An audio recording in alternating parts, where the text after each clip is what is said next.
সকাল সকাল পছন্দের একগোছা ফুল পেলে কারই না ভালো লাগে তোমরাই বলো। বাপি সকাল সকাল হাওড়ার ফুল মার্কেটে গেছিলো কিছু মালা এবং ফুল আনতে। আজকে আমাদের বাড়ির পাশের এই মন্দিরটায় পুজো, তো সেই জন্যই ফুলমালা কিনতে গেছিলো, অনেকটাই কেনার ছিল সেই জন্য। মাম্মা মেয়েদিকে ডালাগুলো সব রেডি করে নিয়েছে, অনেক রকমের ফল, ডাব, দই, মিষ্টি, দুধ সব কিছু রয়েছে। আর এত বৃষ্টি হচ্ছিলো সকাল থেকে, মানে রীতিমতো ভেসে যাচ্ছে চারিদিক।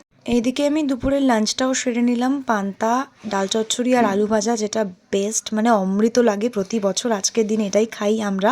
সবাই এসেছিল, আমরা একসাথে প্রচুর মজা করেছি। দেখো আমার দুই দিদির মেয়ে, ওরা রিলস বানাচ্ছে আর আমার ছোট দাদা ঢাক বাজাচ্ছে।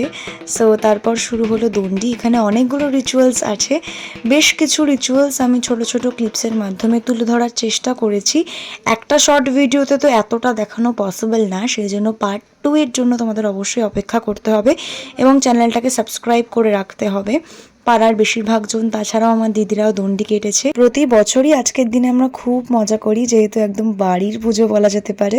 এবং আগের বছর আমার পরীক্ষা থাকায় এই রিচুয়ালসগুলো তোমাদের সাথে শেয়ার করতে পারিনি, ভাগ্যিস এবছর আর আমার পরীক্ষা পড়েনি কলেজে, সেই জন্য তোমাদের সাথে সব শেয়ার করছি। এটা হলো আমার ছোট ঠাকুমা, এটাও একটা রিচুয়ালস। তো এর পরে আর কি কি রিচুয়ালস রয়েছে সেটা আসছে পার্ট 2-তে, তার জন্য অবশ্যই সাবস্ক্রাইব করতে ভুলো না।